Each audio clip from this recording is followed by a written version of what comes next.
జగన్ టైంలో 30 లక్షల ఇళ్ళు అనుకుంటే 7.5 లక్షల ఇళ్ళు పూర్తి చేశారు. ఇంకొక 9 లక్షలు 60% పూర్తయినవి ఉన్నాయి. ఇంకొక 6-7 లక్షల దాకా 50% అంటే 20 to 50% మధ్యలో పూర్తయినాయి. ఇవన్నీ ఇంతకుముందు లెక్కలే.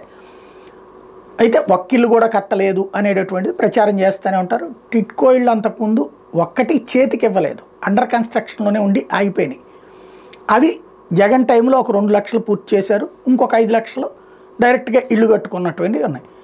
ఇప్పుడు గ్రామీణ ప్రాంతాల్లో కట్టారా లేదా అన్నటువంటి పాయింట్, అక్కడ ఒక్కటి కట్టలేదు గ్రామీణ ప్రాంతాలను అప్పట్లో చెప్పుకొచ్చారు. అయితే కేంద్ర ప్రభుత్వం ఏదైతే పెమ్మసాని చంద్రశేఖర్ అడిగినటువంటి ప్రశ్నకి పెమ్మసాని చంద్రశేఖరే ఆన్సర్ చేశారు పార్లమెంట్లో. ప్రధానమంత్రి గ్రామీణ ఆవాస్ యోజన కింద ఆంధ్రప్రదేశ్కి మంజూరు చేసింది 2,46,931 ఇళ్ళు అయితే అందులో 83,955 పూర్తయినాయి. అంటే 84,000 మందికి ఇళ్ళు పూర్తయినాయి. దీన్ని ఎలాగ రాస్తారు? 34% మాత్రమే పూర్తయినట్టు కేంద్ర మంత్రి చెప్పారు అన్నట్టు. 34% కానీ 84,000 మందికి. బట్ అంతకుముందు 1% కూడా ఇల్లు చేతికి వెళ్ళలేదు. కట్టి ఇద్దామనుకున్నారు, ఇవ్వలేదు. కట్టడము పూర్తి కాలేదు. అనేక చోట్ల ఏంటో చూస్తున్నారు కదా టిట్కోది ఇప్పుడు.